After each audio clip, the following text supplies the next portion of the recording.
ನಮಸ್ಕಾರ. ಕನ್ನಡ ಒನ್ ನ್ಯೂಸ್ಗೆ ಸ್ವಾಗತ. ನಾನು ನಿಮ್ಮ ಭಾಗ್ಯನಾರಾಯಣ ಬೊಗ್ಗವರಪು. ಮೊಹಮ್ಮದ್ ದೀಪಕ್ ನಿಮಗೆಲ್ಲ ಇತ್ತೀಚೆಗೆ ಪರಿಚಯ ಆಗಿರಬಹುದು. ಆ ಒಂದು ಹೆಸರು ಇಡೀ ದೇಶದಲ್ಲಿ ಸಂಚಲನವನ್ನು ಮೂಡಿಸ್ತು. ಒಂದು ರೀತಿಯಾಗಿ ಭಾರತ ಅಂದ್ರೆ ನಿಜವಾಗ್ಲೂ ಇದೇ ನಮ್ಮ ನಿಜವಾದ ಭಾರತ. ಈ ಬಿಜೆಪಿ, RSS, ಸಂಘ ಪರಿವಾರ ಇವರು ಆ ಭಾರತವನ್ನ ಕೆಡಿಸೋದಕ್ಕೆ 24 ಗಂಟೆ ಕೆಲಸ ಮಾಡ್ತಿದ್ದಾರೆ. ಬಟ್ ಅದು ಸಾಧ್ಯ ಆಗ್ತಿಲ್ಲ, ಅದು ಸಾಧ್ಯ ಆಗೋದೂ ಇಲ್ಲ ಅನ್ನುವಂತಹ ಭರವಸೆ ಮೂಡಿಸಿದಂತಹ ಪ್ರಕರಣ ಮೊಹಮ್ಮದ್ ದೀಪಕ್ ಅನ್ನುವಂತಹ ವ್ಯಕ್ತಿಯ ಪ್ರಕರಣ. ಏನಾಗಿತ್ತು ಅನ್ನೋದ್ರ ಬಗ್ಗೆ ನಿಮಗೆಲ್ಲ ಗೊತ್ತೇ ಇರುತ್ತೆ. ಒಬ್ಬ ಮುಸ್ಲಿಂ ವ್ಯಾಪಾರಿ, ಉತ್ತರಾಖಂಡದಲ್ಲಿ ಮುಸ್ಲಿಂ ವ್ಯಾಪಾರಿಯ ಅಂಗಡಿಗೆ ಹೋದಂತಹ ಗೂಂಡಾಪಡೆಗಳು ಹಿಂದುತ್ವದ ಹೆಸರಿನಲ್ಲಿ ಹೋಗಿ ಆ ಅಂಗಡಿಯ ಹೆಸರು ಬದಲಾಯಿಸ್ಬಿಡ್ಬೇಕು, ಬಾಬಾ ಅಂತಿದೆ, ಬಾಬಾ ಅಂತ ಹಿಡಾಗಿಲ್ಲ ಅಂತ. ಪಾಪ ಆ ವೃದ್ಧ ವ್ಯಕ್ತಿ, ಇಲ್ಲ ಅದರಲ್ಲೇ GST ಎಲ್ಲ ಆಗಿದೆ, ರಿಜಿಸ್ಟರ್ಡ್ ಅಂಗಡಿ ಇದು, ಹೆಸರು ಬದಲಾಯಿಸೋದಕ್ಕೆ ಸಾಧ್ಯ ಇಲ್ಲ ಅಂದ್ರು ಈ ಸಗಣಿ ತಾಲೆಗಳಿಗೆ ಅವೆಲ್ಲ ಹೋಗಲ್ವಲ್ಲ, ಒಪ್ಲಿಲ್ಲ. ಅಷ್ಟೊತ್ತಿಗೆ ಆ ಜಗಳವನ್ನ ಅಥವಾ ಆ ಕಿರಿಕಿರಿಯನ್ನ ನೋಡಿದಂತಹ ಇಬ್ಬರು ಸ್ನೇಹಿತರು ಬಂದ್ರು. ಅದರಲ್ಲಿ ಒಬ್ಬ ವ್ಯಕ್ತಿ ದೀಪಕ್ ಅನ್ನುವಂತಹ ಹಿಂದೂ ಯುವಕ, ಆತನಿಗೆ ಸಿಟ್ಟು ಹತ್ತು ಬಿಡ್ತು. ಯಾಕೆಂದ್ರೆ ಅಲ್ಲಿ ನಡೀತಾ ಇದ್ದಿದ್ದು ಅನ್ಯಾಯ.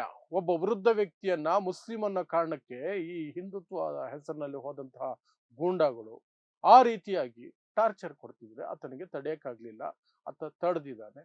ತಡೆಯೋದ್ರ ಜೊತೆಗೆ ಅವರು ನಿನ್ನ ಹೆಸರೇನು ಅಂತ ಕೇಳಿದಾಗ ನನ್ನ ಹೆಸರು ಮೊಹಮ್ಮದ್ ದೀಪಕ್, ಏನು ಇವಾಗ ಅಂತ ಹೇಳಿದ್ದಾನೆ. ಮತ್ತು ಅವರನ್ನೆಲ್ಲ ಓಡಿಸೋದ್ರಲ್ಲಿ ಸಫಲ ಆಗಿದ್ದಾನೆ. ಅಲ್ಲಿಂದ ಒಬ್ಬನಿಗೆ ಹೆದರಿ ಇಡೀ ಬಜರಂಗ ದಳದ ಎಲ್ಲಾ ಪಡೆಗಳು ಬಂದಿದ್ದ ಗೂಂಡಾಗಳು ಎಲ್ಲರೂ ಓಡಿ ಹೋದ್ರು. ಅಲ್ಲಿಗೆ ಇಡೀ ದೇಶದಲ್ಲಿ ಸುದ್ದಿ ಆಯ್ತು. ರಾಹುಲ್ ಗಾಂಧಿ ಆದಿಯಾಗಿ ಸಾಕಷ್ಟು ಜನ ಮೊಹಮ್ಮದ್ ದೀಪಕ್ನ ಆ ಹೆಸರನ್ನೇ ಮುಂದಿಟ್ರು, ಅದನ್ನ ವೈರಲ್ ಮಾಡಿದ್ರು, ಆತನಿಗೆ ಬೆಂಬಲ ಸೂಚಿಸಿದ್ರು, ಶಭಾಷ್ ಹೇಳಿದ್ರು, ಎಲ್ಲ ಆಯ್ತು. ಬಟ್ ಈ ಹಿಂದುತ್ವ ಪಡೆಗಳಿಗೆ ಉರಿ ತಡೆಯಕ್ಕಾಗತ್ತಾ? ಸಾಧ್ಯನೇ ಇಲ್ಲ. ಆ ಮೊಹಮ್ಮದ್ ದೀಪಕ್ ಮನೆ ಮುಂದೆ ಹೋಗಿ ಗುಂಪಾಗಿ ಹೋಗಿ ಪ್ರತಿಭಟನೆಗಳ ಹೆಸರಿನಲ್ಲಿ ಕೆಟ್ಟ ಕೊಳಕ ಘೋಷಣೆಗಳನ್ನ ಕೂಗಕ್ಕೆ ಶುರು ಮಾಡಿದ್ರು. ಆತನನ್ನ ಹೆದರ್ಸೋದಕ್ಕೆ ಶುರು ಮಾಡಿದ್ರು, ಬೆದರಿಕೆಗಳು ಹಾಕಿದ್ರು, ಏನೆಲ್ಲ ಮಾಡಿದ್ರು. ಆದರೂ ಸಹ ಮೊಹಮ್ಮದ್ ದೀಪಕ್ ಜಗ್ಲಿಲ್ಲ, ಬಗ್ಗಲಿಲ್ಲ. ಆತನ ತಾಯಿಯ ಬಗ್ಗೆ ಕೆಟ್ಟ ಕೊಳಕ ಕಮೆಂಟ್ಗಳನ್ನ ಹಾಕಿದ್ರು, ಘೋಷಣೆಗಳನ್ನ ಕೂಗಿದ್ರು, ಫೋನ್ ಮಾಡಿ ಬೆದರಿಕೆ ಹಾಕಿದ್ರು, ಏನೇನೋ ಮಾಡಿದ್ರು. ಆದ್ರೂ ಆತ ಜಗ್ಲಿಲ್ಲ. ಆದ್ರೆ ಬಿಡಲ್ವಲ್ಲ, ಸಗಣಿಗಳು ಬಿಡಲ್ವಲ್ಲ, ನಿರಂತರವಾಗಿ ಟಾರ್ಚರ್ ಕೊಡ್ತಾನೆ ಇದ್ದಾರೆ. ಆತ ಒಂದು ಜಿಮ್ ನಡೆಸ್ತಾರೆ, ಆ ಜಿಮ್ ಅನ್ನ ಟಾರ್ಗೆಟ್ ಮಾಡ್ಕೊಂಡಿದ್ದಾರೆ. ಜಿಮ್ ಅಲ್ಲಿ 150 ಜನ ಇದ್ರು. ಜಿಮ್ಗೆ ಬರ್ತಿದ್ದಂತಹ ಕಸ್ಟಮರ್ಗಳು ಇವತ್ತು ಎಲ್ರಿಗೂ ಬೆದರಿಕೆ ಹಾಕಿದ್ರು, ಕಾಂಟ್ಯಾಕ್ಟ್ ಮಾಡಿ ಕನ್ವಿನ್ಸ್ ಮಾಡಿದ್ರು, ಏನ್ ಮಾಡಿದ್ರು ಗೊತ್ತಿಲ್ಲ. ಒಟ್ನಲ್ಲಿ 150 ಜನ ಇದ್ದಂತಹ ಜಿಮ್ ಇವತ್ತು ಕೇವಲ 15 ಜನ ಮೆಂಬರ್ಸ್ಗೆ ಇಳ್ಕೊಂಡಿದೆ. ಸೊ ಆತನ ಆದಾಯಕ್ಕೆ ಪೆಟ್ಟು ಕೊಟ್ರು. ಅಷ್ಟು ಮಾತ್ರ ಅಲ್ಲ, ದಿನನಿತ್ಯ ಬೆದರಿಕೆಗಳು, ದಿನನಿತ್ಯ ಒಂದು ರೀತಿಯಾದಂತಹ ಬೆದರಿಕೆಗಳನ್ನ ಹಾಕುವ ಮೂಲಕ ಆತನ ಮಗಳು ಸ್ಕೂಲಿಗೆ ಹೋಗದ ಪರಿಸ್ಥಿತಿಯನ್ನು ನಿರ್ಮಾಣ ಮಾಡಿಟ್ಟಿದ್ದಾರೆ. ಮನೇನು ಏನ್ ಮಾಡ್ತಾರೋ ಅನ್ನುವಂತಹ ಭಯದಲ್ಲಿ ಆತ ಬದುಕ್ತಿದ್ದಾನೆ. ಬಟ್ ಆತ್ಮಸ್ಥೈರ್ಯ ಕಳ್ಕೊಂಡಿಲ್ಲ. ಅದೇ ಭಾರತೀಯರ ದೊಡ್ಡ ಗುಣ. ಅದರಲ್ಲೂ ವಿಶೇಷವಾಗಿ ಈ ದೇಶದ ಭಾವೈಕ್ಯತೆಯನ್ನು ಕಾಪಾಡಬೇಕು, ಈ ದೇಶದಲ್ಲಿ ಎಲ್ಲ ಧರ್ಮ, ಜಾತಿ, ಲಿಂಗ ಯಾವುದೇ ಭೇದ ಇಲ್ಲದೆ ಎಲ್ಲರೂ ಬದುಕಬೇಕು ಅನ್ನುವಂತಹ ಆಶಯದೊಂದಿಗೆ ಈ ದೇಶದ ಸಂವಿಧಾನದ ಪ್ರಕಾರ ಬದುಕೋಕಿರ್ತಾರಲ್ಲ, ಅವ್ರನ್ನ ಅಷ್ಟು ಸುಲಭಕ್ಕೆ ನೀವು ಬಗ್ಸಕ್ಕಾಗೋದಿಲ್ಲ. ಅವ್ರ ಅನ್ನ ಕಸ್ಕೋಬಹುದು, ಬಿಸ್ನೆಸ್ ಕಸ್ಕೋಬಹುದು, ಅವರಿಗೆ ಬೆದರಿಕೆ ಹಾಕಬಹುದು, ಇನ್ನೇನೋ ಒಂದಷ್ಟು ತಾತ್ಕಾಲಿಕ ಸಮಸ್ಯೆಗಳನ್ನು ಉಂಟು ಮಾಡಬಹುದು. ಆದರೆ ಅವರ ಆತ್ಮಸ್ಥೈರ್ಯನ ಕಿತ್ಕೊಳ್ಳೋದಕ್ಕೆ ಸಾಧ್ಯನೇ ಇಲ್ಲ.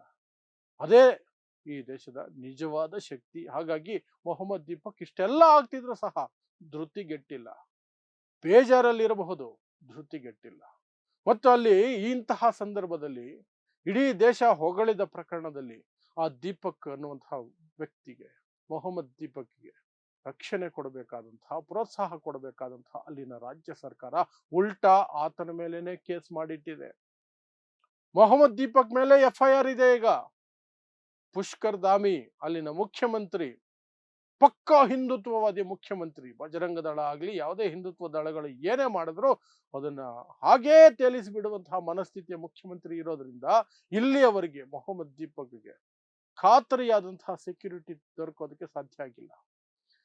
ಗುಂಪಾಗಿ ಮನೆ ಮುಂದೆ ಹೋಗಿ ಪ್ರತಿಭಟನೆಗಳು ಮಾಡೋದು, ಘೋಷಣೆಗಳನ್ನು ಕೂಗೋದು, ಬೆದರಿಕೆಗಳನ್ನ ಹಾಕೋದು ನಿರಂತರವಾಗಿ ನಡೀತಾನೆ ಇದೆ.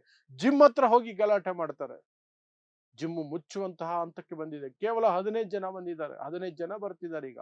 150 15 ಅಂದ್ರೆ 90% ಕಸ್ಟಮರ್ಸ್ನ ಕಳ್ಕೊಳ್ಬೇಕಾಯ್ತು. ಯಾಕೆ? ನ್ಯಾಯದ ಪರ ನಿಂತಿದ್ದಕ್ಕೆ. ಸರ್ಕಾರ ಅವನ ಬೆಂಬಲಕ್ಕೆ ಬಂದು ಅವನಿಗೆ ಪ್ರೋತ್ಸಾಹ ಕೊಟ್ಟು ಅವನಿಗೆ ರಕ್ಷಣೆ ಕೊಟ್ಟು ಮಾಡಬೇಕಿತ್ತು. ಬಟ್ ನಾನು ಹೇಳದಂಗೆ ಪಕ್ಕಾ ಹಿಂದುತ್ವವಾದಿ ಮುಖ್ಯಮಂತ್ರಿ, ಪಕ್ಕಾ. ಹಾಗಾಗಿ ಅದರದ್ದು ನಿರೀಕ್ಷೆ ಮಾಡಕ್ ಸಾಧ್ಯ ಇಲ್ಲ. ಇನ್ನು ಬೇರೆ ರಾಜ್ಯಗಳು ಜಾರ್ಖಂಡ್ನಿಂದ ಕರೆದು ಪ್ರಶಸ್ತಿ ಕೊಡ್ತೀವಿ, ಹಣ ಕೊಡ್ತೀವಿ ಅಂತ ಅಲ್ಲಿನ ಸರ್ಕಾರ ಹೇಳಿತು, ಜಾರ್ಖಂಡ್ ಸರ್ಕಾರ. ಬಟ್ ಆತ ಹೋಗಿಲ್ಲ. ಇಲ್ಲ, ಧನ್ಯವಾದ ಅಂತ ಹೇಳ್ಕೊಂಡಿದ್ದಾನೆ. ಯಾರೋ ಮೊಹಮ್ಮದ್ ದೀಪಕ್. ಅದು ನಿಜವಾದಂತಹ ವ್ಯಕ್ತಿತ್ವ. ಬಟ್ ಆ ವ್ಯಕ್ತಿತ್ವನ ಈ ರೀತಿಯಾಗಿ ಈಗ ಸಂಘ ಪರಿವಾರದವರು ದಿನನಿತ್ಯ ಕಾಡ್ತಾ ಇದ್ದಾರೆ, ದಿನನಿತ್ಯ ಹಿಂಸೆ ಮಾಡ್ತಿದ್ದಾರೆ. ಎಲ್ಲಿಗೆ ಹೋಗಿ ಮುಟ್ಟುತ್ತೋ ಗೊತ್ತಿಲ್ಲ. ಆದ್ರೆ ಮೀಡಿಯಾಗಳಲ್ಲಿ ಅಲ್ಲಿ ಇಲ್ಲಿ ಮಾತ್ರ ರಾಹುಲ್ ಗಾಂಧಿಯಿಂದ ಹಿಡಿದು ಸಾಕಷ್ಟು ವಿಪಕ್ಷದ ನಾಯಕರುಗಳು ಆತನ ಬಗ್ಗೆ ಹೊಗಳ್ತಿದ್ದಾರೆ.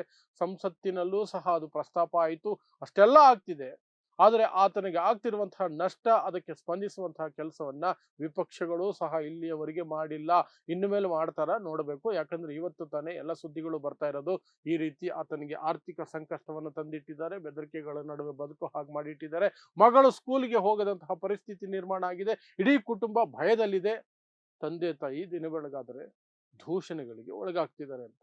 ಈಗಲಾದರೂ ರಾಹುಲ್ ಗಾಂಧಿಯಿಂದ ಹಿಡಿದು ವಿಪಕ್ಷ ನಾಯಕರು ಆತನ ಪರವಾಗಿ ನಿಂತ್ಕೋಬೇಕಾಗತ್ತೆ.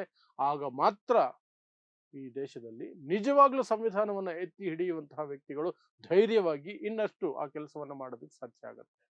ಇಲ್ಲದೆ ಹೋದ್ರೆ ಈ ರೀತಿ ಹಿಂಸಾತ್ಮಕವಾಗಿ ಅವರನ್ನು ಮಾನಸಿಕವಾಗಿ ಕುಗ್ಗಿಸ್ಬಿಡ್ತಾರೆ, ಆರ್ಥಿಕವಾಗಿ ಸರ್ವನಾಶ ಮಾಡಿಬಿಡ್ತಾರೆ ಅನ್ನೋದಾದ್ರೆ ಬೇರೆಯವರು ಹೆದರಬಹುದು.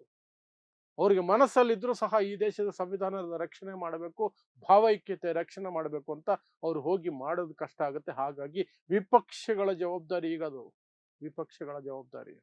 ಬಿಜೆಪಿ ಅಂತೂ ಅದನ್ನು ಮಾಡೋದು ಸಾಧ್ಯನೇ ಇಲ್ಲ, ಸಾಧ್ಯನೇ ಇಲ್ಲ. ಯಾಕಂದ್ರೆ ಅವರು ಆತನ ವಿರೋಧಿಗಳು, ಆತನ ಶತ್ರುಗಳು.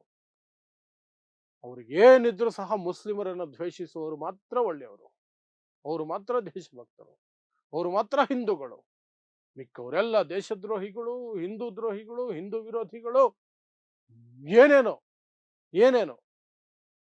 ಸೊ ಈಗ ವಿಪಕ್ಷದವರು ಏನ್ ಮಾಡ್ತಾರೆ ಅಂತ ನೋಡ್ಬೇಕು. ಅಟ್ಲೀಸ್ಟ್ ನಾಳೆ ನಾಡಿದ್ರಲ್ಲಿ ವಿಪಕ್ಷಗಳು ಸ್ಪಂದಿಸಬೇಕು, ಆತನ ನೆರವಿಗೆ ನಿಂತ್ಕೋಬೇಕು. ನೋಡೋಣ ಏನಾಗತ್ತೆ ಅಂತ. ಸೊ ನೋಡ್ತಾ ಇರಿ ಸಮ ಸಮಾಜಕ್ಕಾಗಿ ಕನ್ನಡ ಒನ್ ನ್ಯೂಸ್. ನಮಸ್ಕಾರ.